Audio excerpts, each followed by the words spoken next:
Adoya. M. I caught my son-in-law poisoning my $5 million wine shipment to destroy my legacy. I didn't panic. I engineered his absolute ruin. I'm Robert Sterling, a 70-year-old vintner from St. Helena, California. Before I reveal how I systematically dismantled his betrayal, please subscribe. Also, tell me in the comments what country are you listening from tonight, and what would you have done in my shoes? Story begins. To truly understand how a man can look you in the eye, I'll call you Dad, and quietly pour poison into your life's work. You have to understand the dirt. Out here in St. Helena, the soil isn't just dirt.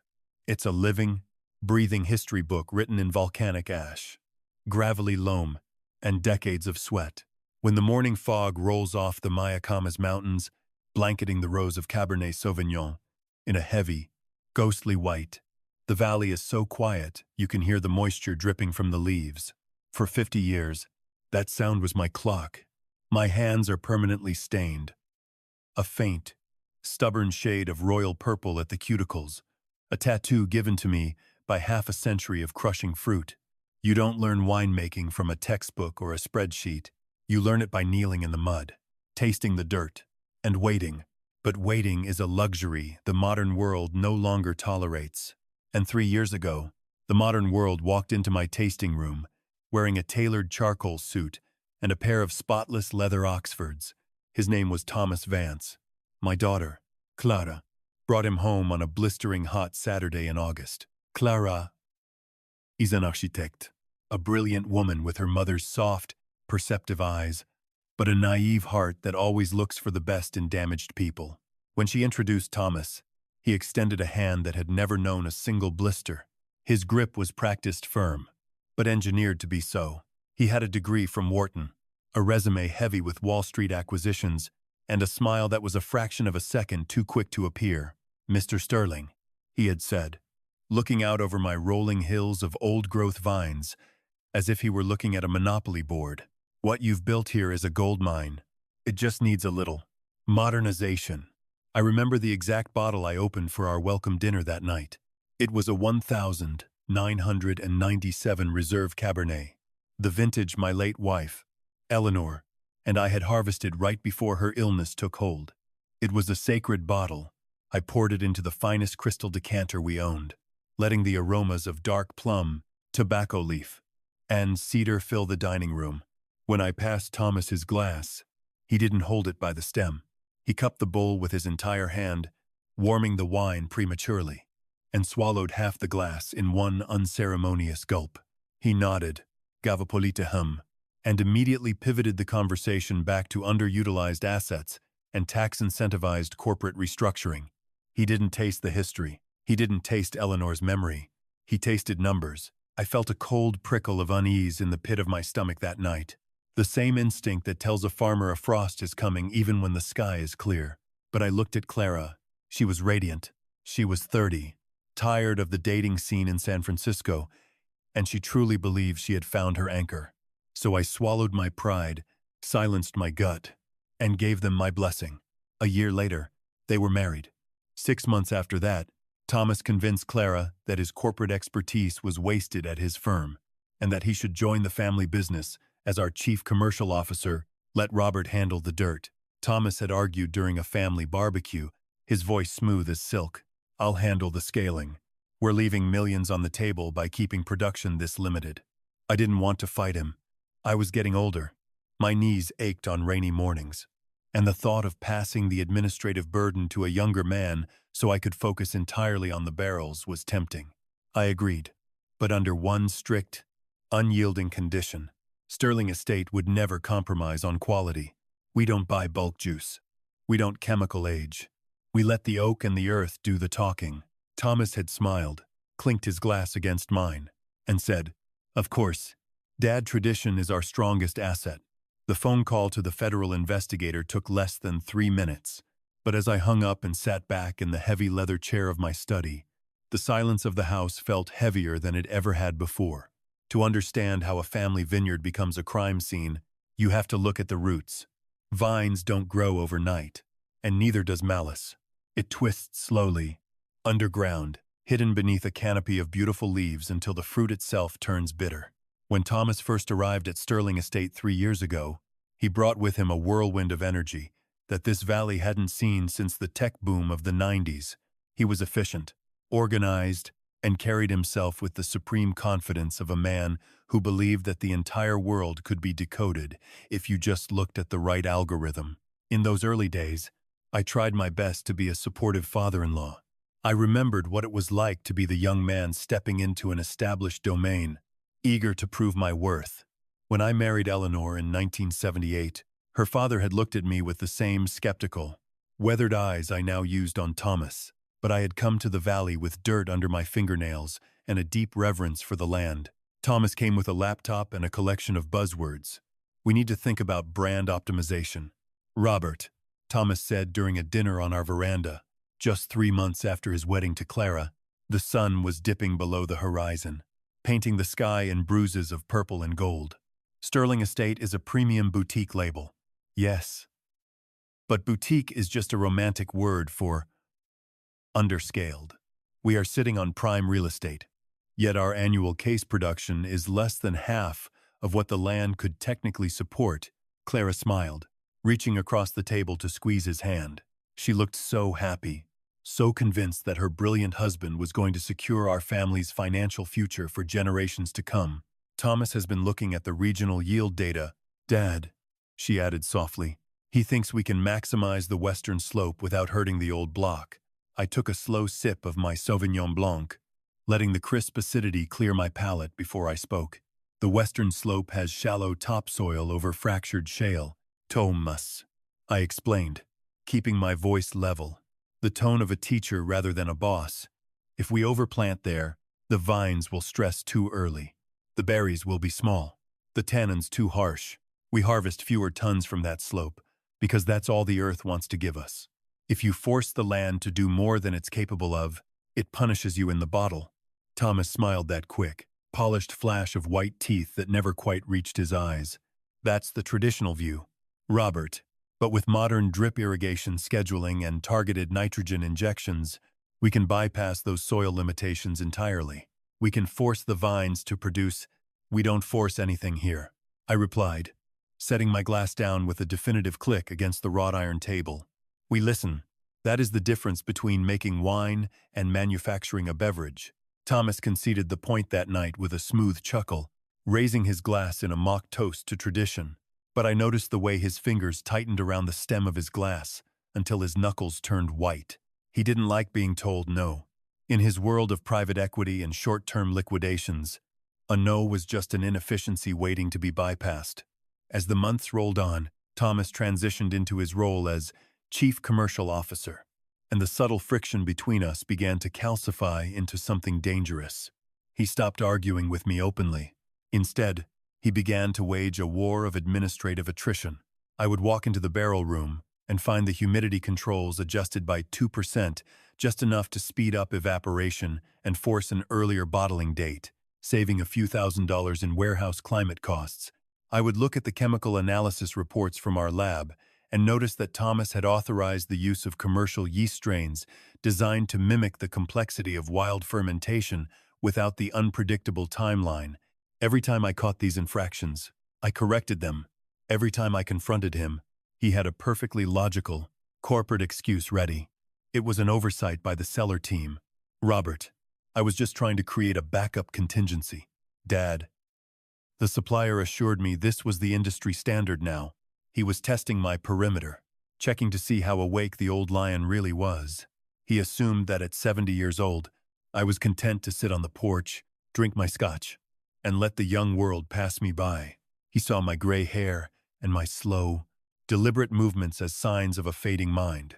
What he didn't realize was that when you spend 50 years watching the slow growth of a vineyard, you develop a hyper-awareness of time. You notice the slightest shift in the wind. You notice when a shadow falls where it shouldn't.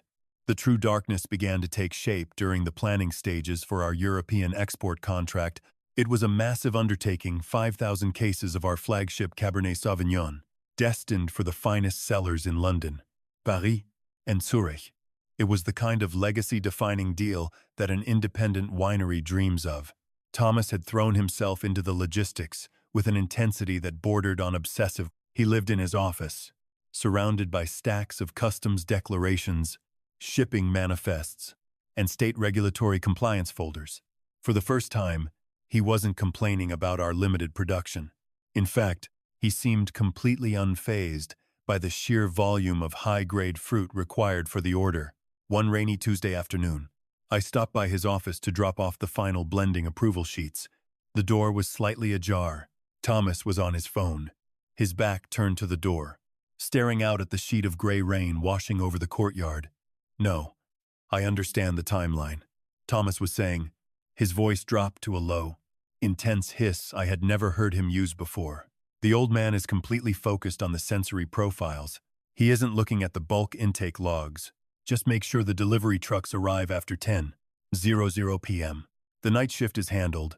I stood frozen in the hallway, the folder heavy in my hand. Bulk intake logs.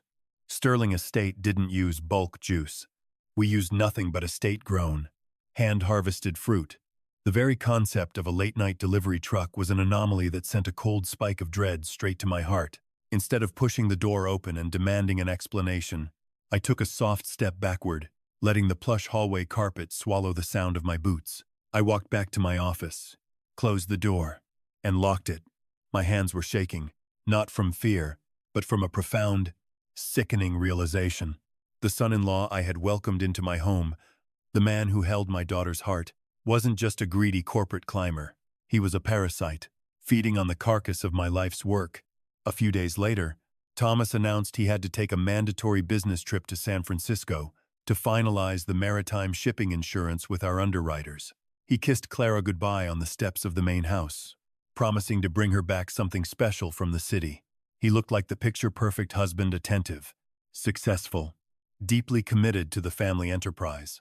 But that evening, acting on a gut instinct honed by decades of predicting the unpredictable, I didn't stay at the vineyard. I drove my old Ford truck out to San Francisco, keeping a safe distance behind his sleek German sedan. The city was wrapped in a thick, wet blanket of Pacific fog when Thomas pulled up to the curb outside of the Redwood Room, an ultra-exclusive, dimly lit lounge, tucked away inside a historic luxury hotel. It was the kind of place where billionaires met to carve up industries over $1,000 bottles of Scotch Place Way. I parked down the block, pulled my flat cap low over my eyes, and slipped into the bar, taking a seat in a shadowed booth near the back. Thomas was already seated at a secluded corner table. A few minutes later, he was joined by a man wearing a bespoke navy suit with a silver pin on his lapel. My breath caught in my throat. I recognized that pin. It was the stylized grapevine logo of Apex Holdings, the massive, aggressive multinational conglomerate that had been trying to buy out the independent wineries in Napa for the last decade. They were the locusts of the wine world, buying up historic names, stripping away the quality, and mass-producing cheap swill under a premium label. I watched through the amber gloom as the Apex executive slid a thick, padded leather folder across the table toward Thomas. Thomas opened it, his face bathed in the glow of the table's small candle. A slow, predatory smile spread across his face, the look of a man who had just been handed the keys to a kingdom. They didn't talk like business associates. They talked like conspirators, leaning in close, their heads nearly touching over the table. I couldn't hear their words over the low murmur of the lounge music, but I didn't need to. The body language told the entire story. The folder contained the blueprint for my destruction. Thomas wasn't just trying to cut corners to increase his bonus. He was actively preparing to hand Sterling Estate over to the enemy on a silver platter. As Thomas slid the folder into his briefcase and shook the executive's hand, I leaned back into the shadows of my booth, my face completely expressionless. My heart felt like a block of ice, but my mind was utterly, terrifyingly clear. The trap was set, but Thomas didn't realize that by opening that folder, he had just walked into a cage of his own making. There is a legal term they use in the corporate world that Thomas was particularly fond of: fiduciary responsibility. He used to throw it around during our quarterly reviews, leaning back in his chair with his fingers interlaced, explaining to me how every decision we made had to protect the financial integrity of the estate. But in the wine business, Responsibility isn't a legal term. It's a moral one. When you cork a bottle and put your family name on the label, you are making a promise to the person who opens it that what is inside is true. It is an oath written in glass. By early spring, the European export contract had been officially signed, sealed, and delivered. The winery was buzzing with an energy that felt foreign to the quiet rhythm of our usual seasons. Heavy flatbed trucks rolled in and out of the courtyard, bringing in glass bottles from the glassworks in Oakland, pallets of premium Portuguese corks, and custom-printed labels with gold foil borders. Thomas was the maestro of this chaos. He had taken complete control of the logistics chain, operating out of the Western warehouse with an iron fist. He insisted on handling all the customs declarations, the freight forwarding contracts, and most importantly, the final shipping manifests. "Dad, you've done your part," Thomas had told me one morning, handing me a steaming cup of black coffee in the barrel room.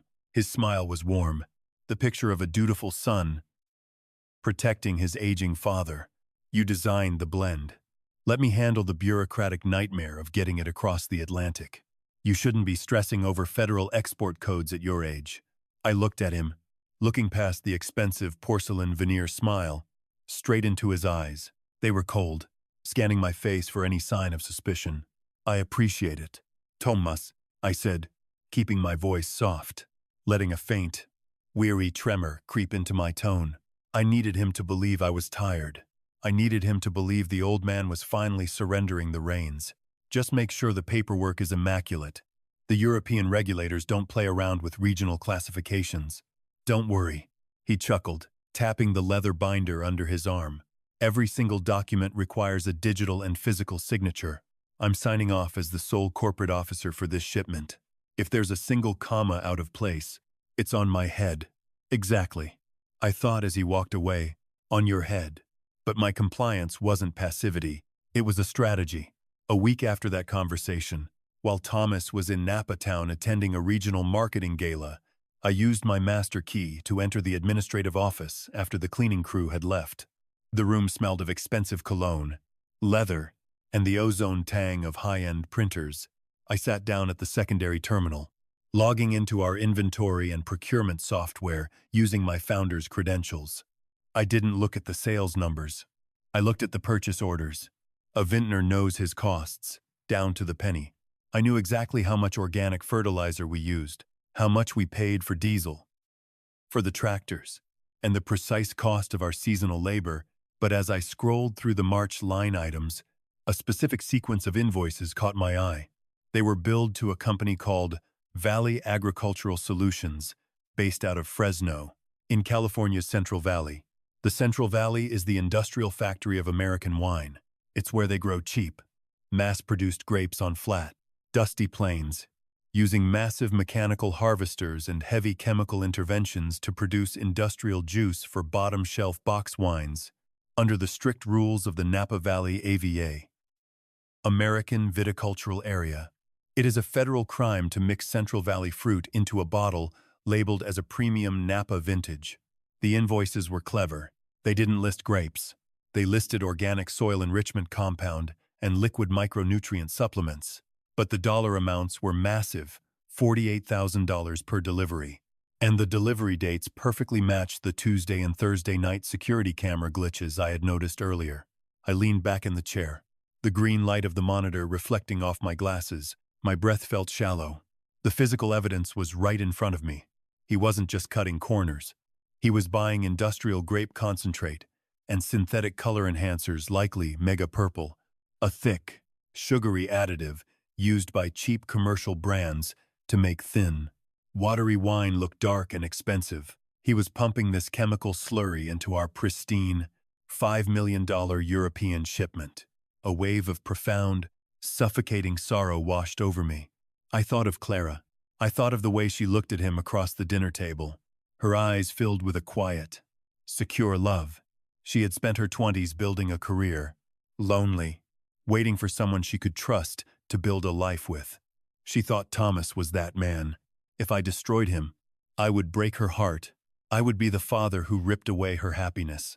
For a long, agonizing moment, the old man in me wanted to tear down the office. confront Thomas. The second he stepped out of his car, and throw him off my land. But the craftsman in me, the man who had survived droughts, floods, and corporate predators, knew that a premature strike would ruin everything. If I accused him now, he would hire a high-priced San Francisco lawyer, blame a rogue cellar manager, shred the paperwork, and walk away with a clean record, leaving Clara caught in the crossfire of a messy, bitter divorce where he would undoubtedly demand half of the vineyard as a marital asset. No. You do not poke the hornet's nest when you are standing in your shirt sleeves. You wait until you have the smoke ready. I closed the ledger, wiped the terminal's history, and walked out into the cool night air. I decided to let him proceed. I let him pump the poison. I let him sign his name to every single shipping manifest, every customs declaration, and every certificate of authenticity. With every stroke of his expensive pen, he was building his own gallows. Which brought me to that fateful Tuesday night at 2:00 a.m., the moment that changed everything. Standing in the deep shadows of the barrel cellar, watching the portable pump vibrate against the concrete floor, I watched Thomas guide the rubber hose into the top bunghole of barrel 42. The smell of the synthetic additive was overwhelming. Close up, a cloying, artificial blackberry scent that smelled more like a cough drop than a fine Cabernet. Thomas was whispering to one of the hired men, pointing at a stack of custom-printed European export crates. He looked completely at ease. A thief who believed the homeowner was fast asleep upstairs, dreaming of his retirement. I didn't make a sound. I slipped back up the stone stairs, my heart beating with a cold, rhythmic precision, but I didn't go to bed. I walked straight to Thomas's personal office. Earlier that evening, I had noticed he left his personal laptop docked to the corporate network, a rare oversight for a man so meticulous. But arrogance makes men sloppy. He thought he owned the place now. He thought he was untouchable. I bypassed his basic lock screen using the network administrator override I had established years ago. My fingers hovered over the keyboard. I began searching through his local encrypted directories, looking for the specific connection to Apex Holdings I had witnessed in San Francisco. It took me 40 minutes of digging through hidden folders labeled as personal tax records before I found it. A PDF document titled Project Crimson, Contingency Acquisition Agreement. I opened it, and as I read the terms of the contract, the final piece of the nightmare fell into place. It wasn't just about the money from the cheap juice. The contract stated that upon the arrival of the Sterling Estate export shipment in Europe, an anonymous whistleblower would notify the European health and import authorities about the adulterated product. The resulting scandal would immediately decimate the Sterling Estate brand. Our international reputation would be obliterated overnight. The contract explicitly detailed a projected 60% drop in the vineyard's valuation within 30 days of the news breaking. And there, in black and white, was the kill shot, a specific clause in our corporate bylaws. One that Thomas had subtly introduced during our restructuring last year, stating that if the estate faced insolvency or a critical valuation drop, the chief commercial officer had the unilateral authority to accept an emergency buyout from an outside investor to protect the shareholders. The outside investor was Apex Holdings. The buyout price was pennies on the dollar, and Thomas's reward, a guaranteed 5% equity stake in the new conglomerate entity and the title of regional managing director for the entire Napa Valley sector. He wasn't trying to steal a few crumbs from my table. He was trying to take the whole house, burn it down, and build his own corporate empire on the ashes of my daughter's heritage.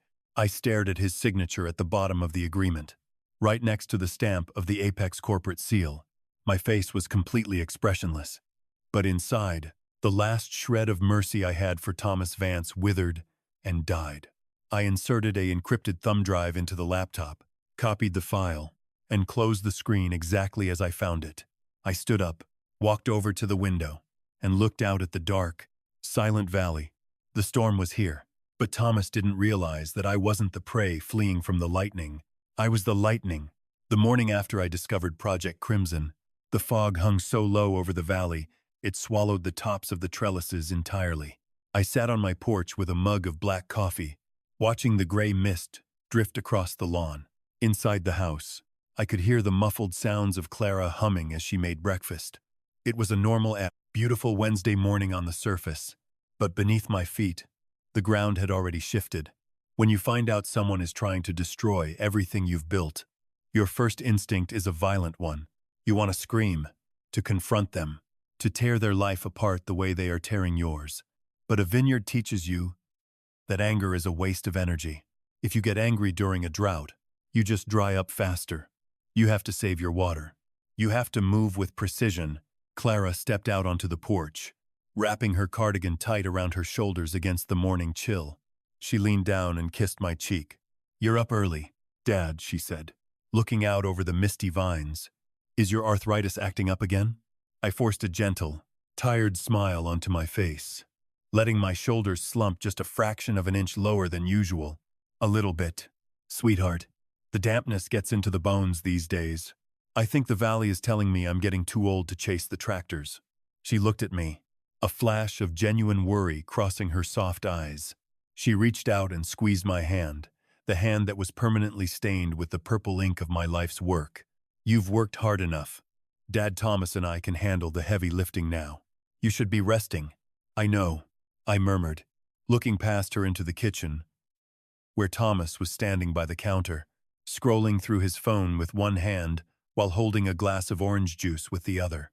He looked so clean, so undisturbed by the criminal operation he had supervised just a few hours prior. Maybe it's time I let him take the wheel entirely.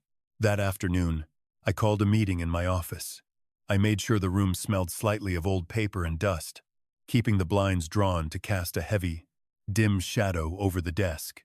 I sat in my large leather chair, moving with a calculated slowness, exaggerating the stiff tremor in my right hand as I reached for a pen.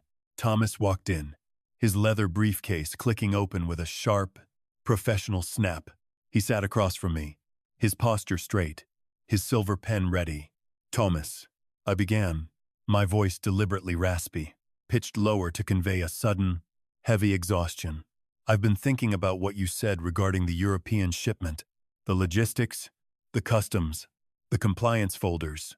It's becoming too much for me to track. My mind isn't as sharp with the digital ledgers as it used to be." I saw the micro-expression pass across his face, a sudden, predatory tightening of his jaw, a tiny flare of his nostrils. It was the look of a wolf realizing the sheep had just laid down in front of him. "I completely understand, Robert," Thomas said, his voice dripping with an engineered empathy that made my skin crawl. "The global supply chain is incredibly complex now. It's a young man's game. Honestly, you should be focusing on the art, not the paperwork." "I agree," I said, sliding a thick stack of legal documents across the mahogany desk. "These are the final operational proxies and signing variances for the 2024 export lot. If I sign these, you will have unilateral corporate authority over the logistics, the warehouse clearance, and the legal certifications for the entire 5,000 cases. My name won't be on the final shipping manifests. Yours will." Thomas picked up the documents, his eyes scanning the legalese with the speed of a seasoned corporate raider. He didn't see a trap. He saw his crown. He saw the legal mechanism that would allow him to execute Project Crimson without my interference, completely unaware that by removing my name from those documents, he was removing my legal liability for the crime he was committing. "I'll take care of it, Dad," he said, using that intimate title like a knife. He pulled out his silver pen and signed his name at the bottom of each page with a flourish. "You don't have to worry about a single bottle." "Thank you, Thomas," I said quietly, leaning back into the shadows of my chair. "I knew I could count on you." The moment he left the room, the tired, frail old man vanished. I stood up, my posture straight, my eyes locked on the door. Step one was complete. Thomas had legally chained himself to the contaminated wine. Now I had to secure the real vintage. That night, long after the warehouse lights had been extinguished, and Thomas had driven Clara out to a luxury restaurant in Yountville, I went down to the cellars. But I didn't go alone. I brought Frank. Frank had been my head cellar master for 42 years. He was a man of few words, with hands as thick as tree roots, and a loyalty to the sterling name that couldn't be bought with all the money in Wall Street. He had been there the day Clara was born. He had helped me carry Eleanor's casket through the cemetery behind the church. He knew the land, And he knew when something was rotten. I didn't have to show Frank the security footage. I just led him to barrel 42, drew a small sample into a glass, and handed it to him. Frank held it to his nose, took a tiny sip, and immediately spat it onto the concrete floor. His face turned a deep, dangerous shade of crimson. "That ain't our fruit, Robert," Frank growled, his voice like grinding stones. "That's industrial garbage from Fresno. Who did this?" "Tomas," I replied flatly. Frank didn't ask questions. He didn't panic. He just looked at me, waiting for his orders. "We have 48 hours before the final inventory lock," I told him, my voice a cold whisper in the damp cellar. "I want the real 2024 master blend out of these master tanks. We are going to pump the genuine wine into the old historic stone vaults beneath the original homestead. The historic vaults were built by my great-grandfather in 1885. They were deep underground, accessible only. Thomas didn't even know they existed. He had never looked at the historical blueprints of the property, only the modern digital layouts. For the next 2 nights, while the rest of the valley slept, Frank and 3 of my oldest, most trusted field hands worked in absolute silence, using gravity-fed hoses and manual pumps to avoid any noise or electrical surges that might trigger the modern security logs. They moved 5,000 cases worth of pristine, world-class Cabernet Sauvignon into the cold, dark safety of the 1,885 vaults. In their place, inside the primary shipping warehouse, we left the barrels and crates filled with Thomas's cheap, chemical-laden, adulterated wine. He wanted a fraudulent shipment. I was going to let him have it, but I was going to ensure it stayed exactly where it could be found by the proper authorities. On Thursday morning, I took a small, sterile glass vial filled with the adulterated wine from barrel 42, along with a encrypted thumb drive containing the digital copies of the Fresno invoices and the Project Crimson acquisition agreement I had stolen from Thomas's laptop. I packed them into a plain cardboard box, addressed it to a private office at the Alcohol and Tobacco Tax and Trade Bureau (TTB) in Sacramento, and drove 40 miles out of the county to mail it from a small, rural post office where no one would recognize me. I didn't put my name on the return address. I didn't need to. The TTB takes independent wine fraud incredibly seriously. A multi-million-dollar international shipment containing illegal additives and mislabeled regional fruit is a federal felony that commands immediate, aggressive intervention. By Friday afternoon, Thomas was walking through the courtyard with an undeniable bounce in his step. He was whistling a jazz tune, checking his watch, completely convinced that he was the smartest man in the Napa Valley. He treated me with a patronizing, gentle pity now, patting my shoulder whenever he passed me, checking in on my health with a smug satisfaction. He thought he had successfully buried the old man. As the sun began to set on Friday evening, casting long, bloody shadows across the rows of vines, my personal cell phone buzzed in my pocket. It was an unlisted number. I walked out to the edge of the vineyard, out where the wind rustled through the oak trees, and answered it. "Robert." The voice on the other end was low, professional, and familiar. It was Marcus Vance, no relation to Thomas, a senior federal investigator with the TTB whom I had known for 20 years. "Marcus," I said calmly, "did you get my package?" "We did," Marcus replied, his tone chillingly serious. "The lab ran the preliminary mass spectrometry on the sample you sent. It's loaded with mega-purple, synthetic tannins, and high-fructose corn syrup. The chemical markers trace back directly to a bulk industrial processing plant in Fresno. If this stuff hits the European market under a Napa Valley label, it's an international trade disaster." "I know," I said. "What is your timeline?" "The shipping manifests indicate the trucks are scheduled to load the containers on Monday morning," Marcus stated. "We need to catch them before the product leaves the facility. While it's still under the corporate jurisdiction of your winery, we are issuing a federal seizure and audit warrant. We're coming in hot." "Robert," I looked back at the main house. Through the large glass windows of the dining room, I could see Thomas standing next to Clara. He was laughing, pouring her a glass of wine, his arm draped possessively around her waist. He looked completely untouchable. "Don't come on Monday, Marcus," I said softly, my eyes narrowing as I watched my son-in-law, There was a brief pause on the line. Robert, if we wait until Monday, the trucks might clear the county line. Why wait? Because tomorrow night is the Napa Valley Grand Gala, I replied, my voice steady, cold and dark as the soil beneath my feet. We are hosting it right here at Sterling Estate. Every major distributor, every international critic, and the entire executive board of Apex Holdings will be in attendance. Thomas has planned a grand presentation to showcase the export lot to the entire industry. I took a deep breath, letting the clean night air fill my lungs. I want you to serve the warrant tomorrow night. Marcus, right in the middle of the grand tasting, I want the entire world to see exactly what his signature is worth. Marcus was silent for a long moment. When he spoke again, there was a grim respect in his voice. Copy that. Robert, we'll see you at the gala. I hung up the phone and tucked it back into my pocket. The trap was locked. Thomas thought tomorrow night would be his coronation. He didn't realize it was going to be his execution. If you ever want to see how a man carries himself when he thinks he has conquered the world, look at him in a tuxedo. On Saturday night, the Sterling Estate was transformed into something out of a high society magazine. Hundreds of string lights cascaded from the ancient valley oaks, casting a warm, golden canopy over the cobblestone courtyard. Valets in crisp white shirts moved like a synchronized unit, parking a sea of polished Lamborghinis, Porsches, and vintage Mercedes-Benzes. The air was a heady mix of expensive French perfume, roasted rack of lamb, and the sharp, clean scent of the evening breeze rolling off the mountains. Inside the grand tasting hall, a magnificent structure built from reclaimed redwood and hand-cut stone, the elite of the wine world had gathered. There were international distributors from London, high-profile restaurateurs from New York, and the country's most feared wine critics, men and women whose single-sentence reviews could make or break a vineyard's financial year. And right in the center of the room, standing beneath a massive wrought-iron chandelier, was Thomas. He looked immaculate.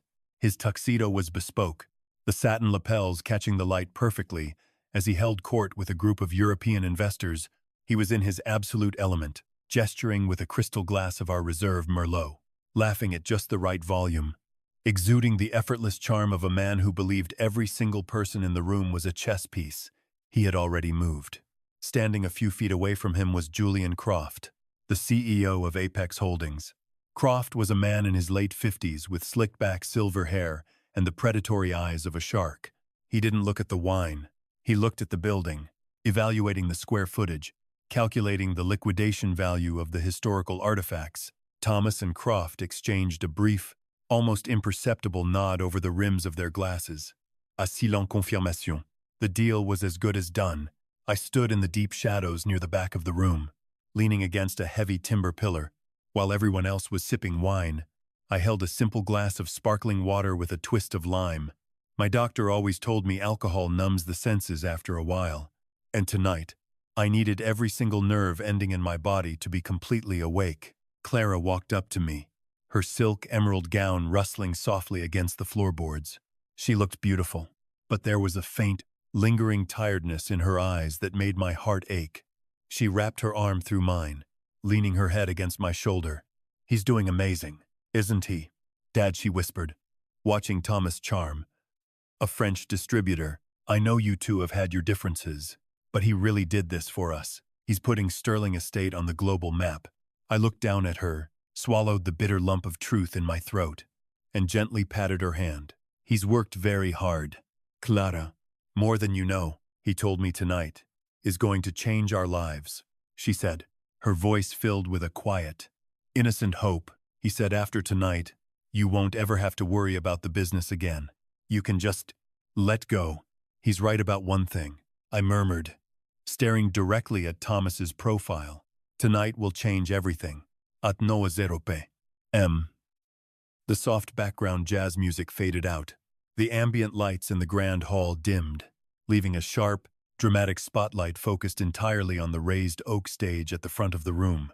Thomas stepped up to the microphone, adjusting his cuffs, a blinding smile flashing across his face as the crowd erupted into a warm wave of polite applause. Ladies and gentlemen, distinguished guests, and friends, Thomas began, his voice smooth, resonant, and perfectly pitched. Welcome to the Sterling Estate Grand Gala. For over half a century, this vineyard has stood as a monument to tradition. My father-in-law, Robert Sterling, built a legacy here in the soil of St. Bland, Helena, a legacy of patience, of craftsmanship, and of uncompromising quality. He paused, turning his head toward the back of the room. Finding my eyes in the darkness, he raised his glass to me. The crowd turned and followed his gaze, offering another round of applause. I stood perfectly still, raising my glass of water just an inch in return. Thomas's smile widened, a subtle flicker of triumphant mockery dancing in his eyes. He thought he was giving a eulogy to a living ghost. But as we looked to the future, Thomas continued, turning back to the audience. Tradition must find its partner in innovation. To survive in the modern global market, we must scale, we must evolve.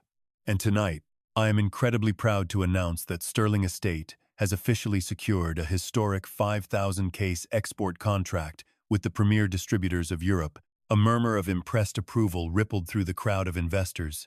Julian Croft crossed his arms, a smook, satisfied grin settling onto his thin lips. To celebrate this milestone, Thomas said, his voice rising with a rehearsed dramatic flair, we are doing something that has never been done in the history of this valley. Tonight, we are offering you an exclusive, live first-ever preview taste of our 2024 Cabernet Sauvignon Export Master Blend. He clapped his hands twice. The heavy double doors behind the stage swung open. Two cellar hands in pristine black uniforms slowly rolled out a beautifully polished French oak barrel on a velvet-lined rolling cradle. The barrel was immaculate, its brass hoops gleaming under the spotlight. Stenciled in sharp white paint across the front of the wood were the words, Sterling Estate, 2024 Reserved Export. Batch 42. It was the specific barrel, the one I had watched him contaminate in the dead of night. This batch represents the pinnacle of our new operational model, Thomas proclaimed, stepping up to the barrel, his hand resting arrogantly on the curved wood. It is a blend that balances the deep, robust character of our old-growth vines with a bold, modern flavor profile designed to captivate the international palate. We are so confident in this vintage that we decided to unseal it right here, tonight, in front of the finest noses in the world. The wine critics in the front row leaned forward, their notebooks and tasting glasses ready. Thomas reached down and picked up a heavy bronze bung starter, a specialized mallet used to strike the wood around the bunghole to pop the seal. I invite our lead critics and our partners from Apex Holdings to step forward, Thomas said, gesturing toward Julian Croft. Let us taste the future of Sterling Estate. Croft stepped out of the crowd, adjusting his tie, walking up the stage steps with the slow, confident gait of a man stepping onto territory he already owned. Thomas handed a crystal decanter to one of the cellar hands, preparing to catch the first stream of dark, crimson liquid. My heart was beating like a slow, heavy drum. I checked the vintage gold watch on my wrist. 9:14 p.m. Thomas raised the bronze mallet, his muscles tightening beneath his tuxedo jacket. He looked out at the crowd one last time, inhaling the adoration, savoring the absolute peak of his grand illusion. He believed that when that mallet struck the wood, the liquid that poured out would be the catalyst that would destroy my reputation, bankrupt my family, and force me to hand him the keys to the kingdom. He didn't know that the barrel was a loaded gun, and he had just pointed it directly at his own chest. Thomas brought the mallet down. Thud, the heavy, resonant sound of metal striking oak echoed through the cavernous room. The wooden bung loosened, sliding up just a fraction of an inch. Thomas raised the mallet a second time, preparing for the final blow that would release the seal. Suddenly, the massive, 8-foot-tall arched redwood entrance doors of the grand hall didn't just open. They slammed against the stone walls with a deafening crash that reverberated like a thunderclap. The string quartet stopped mid-note. The murmuring crowd went dead silent, turning in unison toward the entrance. Standing in the doorway, framed against the dark, foggy night, were 6 men in dark navy windbreakers. Across the back of their jackets, printed in sharp, reflective yellow block letters, was a single acronym, TTB. Behind them stood 4 armed officers from the California Department of Financial Institutions and the Federal Economic Crimes Task Force. The lead investigator, Marcus Vance stepped into the light of the grand hall. His face was carved out of granite, his eyes scanning the room until they locked onto the stage. He held a thick, official document bound in a blue legal folder. Federal officers. Marcus's voice boomed through the silent room, cutting through the expensive atmosphere like a buzzsaw. Step away from the barrel. The silence that followed Marcus Vance's command was absolute 80, broken only by the low, ambient hum of the industrial air conditioning and the heavy, rhythmic tread of federal boots on the reclaimed redwood floor. The wealthy guests froze, crystal glasses suspended in midair, their laughter dying instantly in their throats. I watched Thomas from the shadows. The bronze mallet stayed frozen in his right hand, hovering just a few inches above the brass hoop of barrel 42. In a fraction of a second, the cocky, smooth-talking Wall Street elite vanished, replaced by a pale, rigid mask of pure calculation. There must be some sort of administrative mistake. Officers, Thomas said, his voice straining to maintain its practiced corporate resonance. Though it cracked slightly on the final syllable, he carefully set the mallet down on the top of the barrel and stepped to the edge of the stage, his hands spread open in a gesture of harmless, cooperative diplomacy.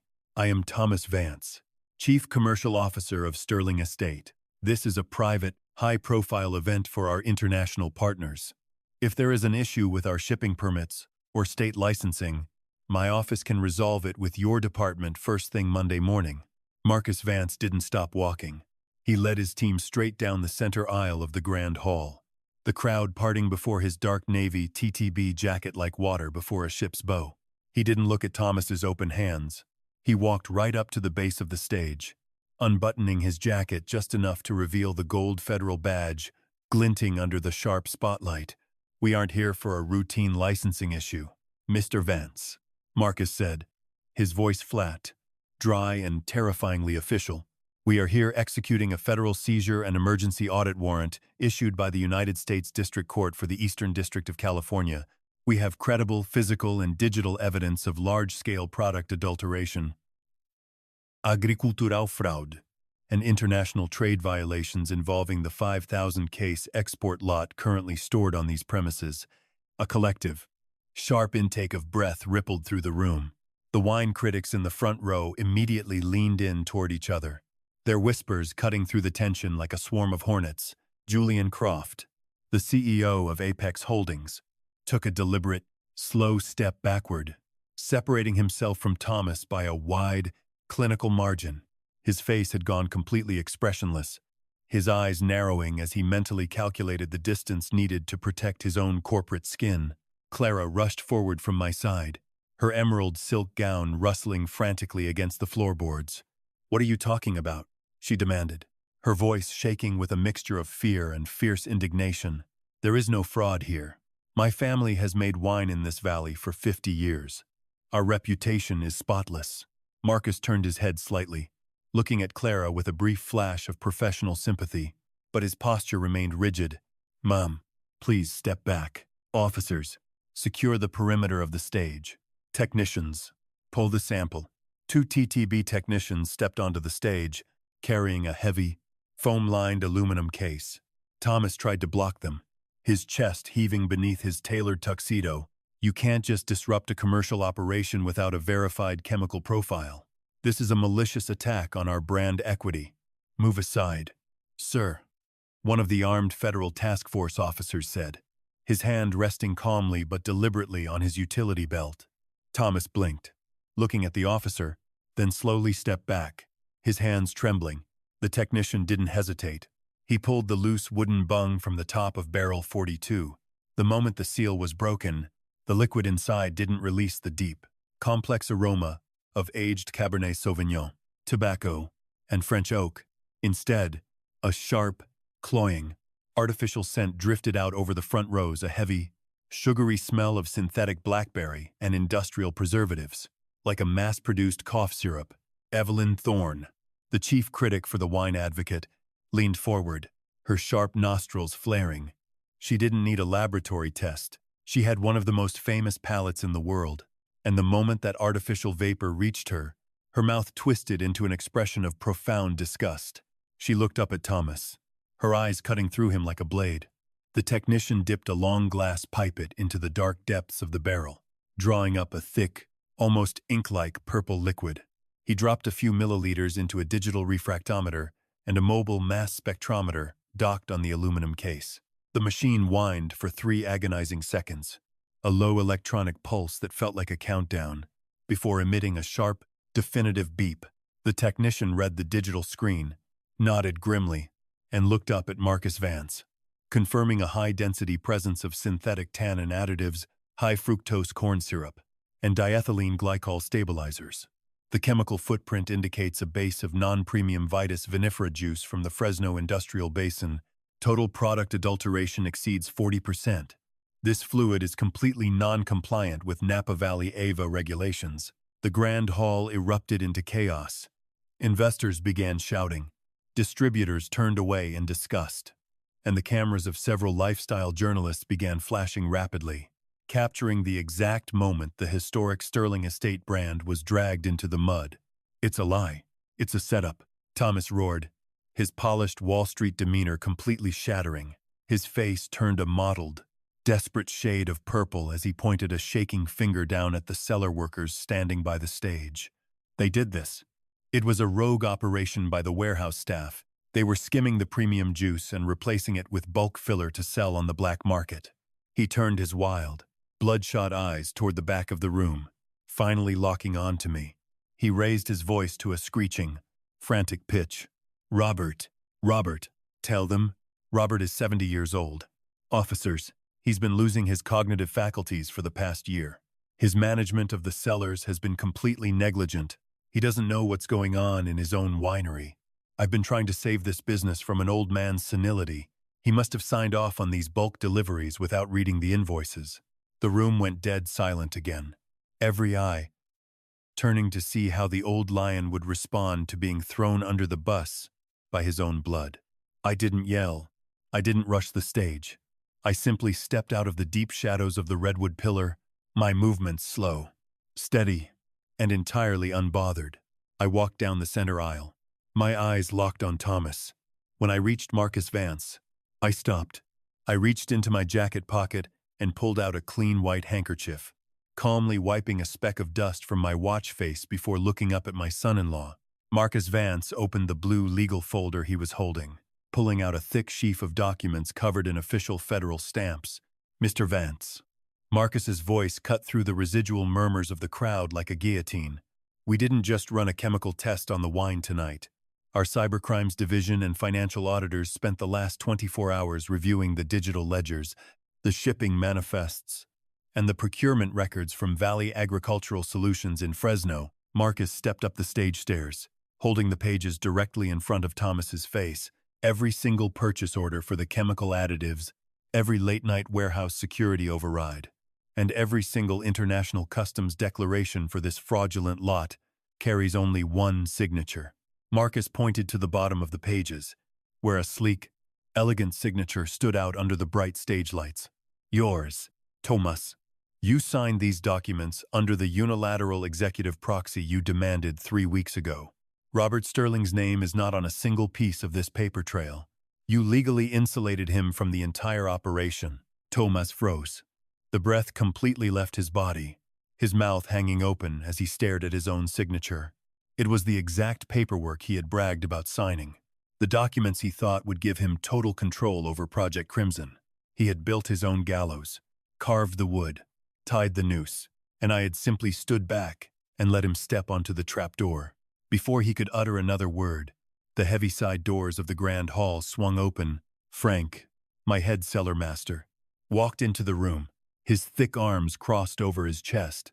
Behind him, 3 of our oldest field hands pushed a rolling pallet holding 3 pristine, unadulterated barrels of seasoned French oak, freshly retrieved from the hidden 1,885 stone vaults. Stenciled in honest, hand-painted ink across the wood were the words, "Sterling Estate, genuine 2024 Cabernet, vintage master." I looked away from Thomas and addressed the crowd of international critics and distributors, my voice calm, steady, and carrying the natural authority of a man who owned every square inch of the dirt beneath their feet. "Ladies and gentlemen," I said, the words echoing clearly through the rafters, "the heritage of Sterling Estate is safe. The real 2024 vintage is right here, protected, pure, and untouched, just as our wine has been for 50 years. The fraudulent garbage on that stage belongs entirely to the man standing next to it. His contract is void. His signature is worthless." Julian Croft didn't waste another second. He pulled a sleek smartphone from his tuxedo pocket, murmured a 3-second command to his executives, and looked up at Thomas with an expression of absolute, freezing contempt. "Apex Holdings has terminated all preliminary discussions regarding Mr. Vance's employment or representation. We do not do business with felons." Thomas's knees visibly buckled. The 2 armed Economic Crime Task Force officers stepped onto the stage, grabbing his arms. With a swift, practiced motion, they forced his hands behind his back. The sharp, mechanical click-click of the silver handcuffs echoing through the microphone was the loudest, most satisfying sound that had ever filled the Sterling tasting hall. "Clara, Clara, please," Thomas screamed, his voice cracking into a high, pathetic whine as they began to drag him toward the stairs. His expensive leather Oxfords scuffed uselessly against the wood. "It was for us. I did it to build an empire for us, so we wouldn't have to live under your father's thumb anymore. Tell them it's a mistake. Tell them to stop." Clara stood perfectly still. She looked at the federal warrants. She looked at the dark, chemical fluid dripping from batch 42, and then she looked at the desperate, sweating face of the man she had loved. The tears in her eyes didn't fall. They seemed to dry instantly, hardening into a cold, unbreakable steel. She didn't say a word to him. She simply turned her back on her husband, took 3 steps over to my side, and gripped my arm. As the officers dragged Thomas past me, his tuxedo jacket rumpled, his hair messy. He stopped for a fraction of a second. He glared at me, his eyes wide with a manic, toxic fury that burned through his fear. "You," he hissed, spitting the word at my feet. "You planned this. You knew what I was doing from the very beginning. You let me pump the juice. You let me sign the manifests." He stepped closer, his chest heaving against the officer's grip, his teeth bared. When did you know?" I took a slow, deliberate sip of my sparkling water, letting the cold liquid settle before I looked him dead in the eye. The answer I gave him left him completely paralyzed. I looked at Thomas as the federal officers held his arms, his face twisted in a mixture of manic rage and desperate disbelief.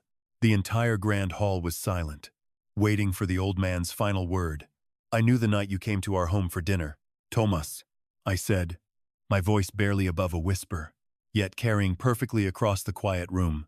"You didn't hold the sacred 1997 Reserve Cabernet by the stem. You cupped the crystal bowl with your warm hand, ruining the temperature, and you swallowed it in one unceremonious gulp. A man who rushes a 27-year-old vintage is a man who has no reverence for time, and a man who has no reverence for time will eventually try to steal it from those who do. I didn't need a spreadsheet to know what you were, Thomas. I tasted it." He didn't scream again. The fight went out of him all at once, his body going limp, as the task force officers dragged his scuffed leather shoes across the threshold and out into the waiting, flashing lights of the police cruisers. The federal courts in Sacramento move with a heavy, grinding certainty. The trial of Thomas Vance was not the prolonged, sensational media circus he had likely hoped for. The paper trail I had left for the TTB was too precise, the digital fingerprints on his encrypted laptop too definitive. Faced with an unassailable mountain of forensic accounting and chemical mass spectrometry data, his high-priced San Francisco defense lawyers could do nothing but negotiate the wreckage. Thomas was convicted on multiple federal counts of grand commercial fraud, agricultural identity theft under the labeling provisions of the Bureau of Alcohol, Tobacco, Firearms and Explosives, and intentional product adulteration under the Federal Food Safety Acts. The judge, a stern woman who had grown up in the agricultural communities of the Central Valley, showed him no mercy. She sentenced him to 12 years in a federal penitentiary in Lompoc, California. Because of the massive breach of contract penalties built into the international shipping agreements, Thomas was held personally liable for the financial damages. His assets were thoroughly liquidated. The sleek German sedan, his luxury apartment options in the city, his stock portfolios, everything was devoured by federal restitution orders and legal fees. He entered prison completely broke, his name permanently toxic in the financial sectors of Wall Street and the agricultural communities of the West Coast. He had wanted an empire, but he ended up with a small, gray concrete cell and a number stamped on a denim shirt. But the real healing didn't happen in a courtroom. It happened back in the dirt. 1 year later, the morning sun rose over the Mayacamas Mountains, burning away the heavy layer of silver fog that always blankets the St. Helena floor during the early summer. I stood at the edge of the old-growth block, leaning against the sturdy weathered wood of a corner post. The vines were healthy, their vibrant green leaves drinking in the first golden rays of light, the small, tight clusters of young grapes just beginning to form on the cordons. Beside me stood Clara. The past 12 months had been a long, dark winter for her soul. She had filed for an expedited divorce the week after the Gala, a legal severance so absolute, it left no room for negotiation. She spent the first few months in a quiet, fragile seclusion, sitting on the veranda for hours, staring out at the hills, as if trying to reassemble the pieces of a life she thought she knew. But a vineyard has a way of absorbing grief. The earth doesn't care about your heartbreaks. It simply demands your labor. One crisp morning in late autumn, without saying a word, Clara had walked out to the tool shed.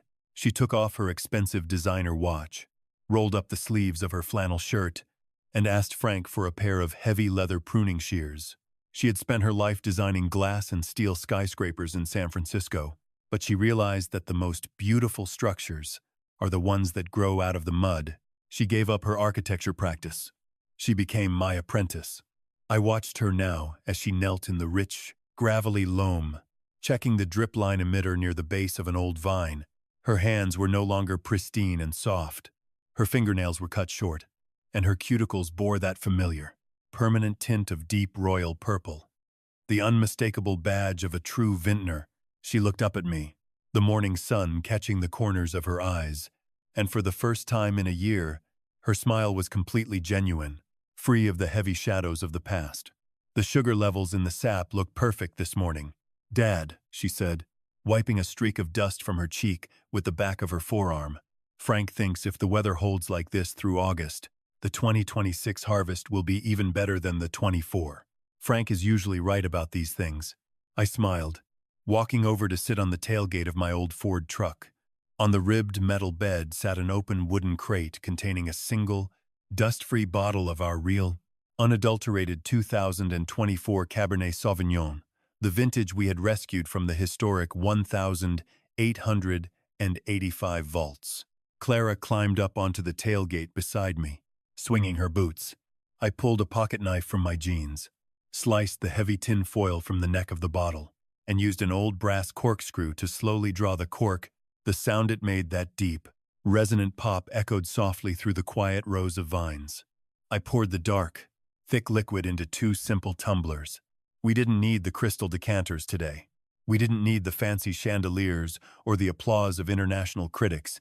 We raised our glasses, clinked the thick glass together, and took a slow, deliberate sip. The wine was magnificent. It was dense, robust, and complex, coating the palate with the deep flavors of dark currant, black cherry, and the earthy, lingering warmth of toasted French oak. But beneath the fruit, there was something else, the unmistakable taste of the Saint Prandide Helena soil, the subtle undertone of smoke and leather that only 50 years of patience can produce. It was the taste of honesty. It was the taste of a legacy that had survived the parasite. Clara closed her eyes, letting the finish linger on her tongue before she took a deep, steady breath of the morning air. "It tastes like Mom's garden after a summer rain," she whispered softly, her eyes glistening, but this time with peace. "It tastes like home." "Yes, it does, sweetheart," I replied, looking out over the endless green rows of our heritage. "It tastes like time." I had protected the land. I had saved the name, but more importantly, I had given my daughter the time she needed to find her own roots in the soil that had sustained our family for generations. Greedy predators like Thomas Vance would always look at a place like this and see nothing but an asset to be stripped, a shortcut to a balance sheet. But they will always fail, because the earth cannot be cheated, and the truth always outlasts the lie. You see, Robert Sterling said, his voice deep, gravelly, and rich with the wisdom of 70 winters. Life is a lot like a fine wine. It requires patience. It requires seasons of drought and seasons of rain, and there are absolutely no shortcuts to a beautiful finish. The people who walk into your life looking for a quick profit, those who try to force the earth to give more than it's ready for, they always end up poisoning their own well. In the end, greed leaves you with nothing but the sour carn, the bitter dregs at the bottom of an empty barrel. I want to thank all of you for sitting on the porch with me tonight and listening to my story. If you believe that honesty, patience, and the old ways are still worth fighting for in this modern world, please take a moment to hit that subscribe button and give this video a like. It helps our small community grow. And before you go, tell me in the comments below, what was the most important lesson you took away from the story of Thomas's downfall tonight? I read every single one of them while the morning coffee brews. Until the next vintage, my friends, keep your roots deep and your glass full. Good night.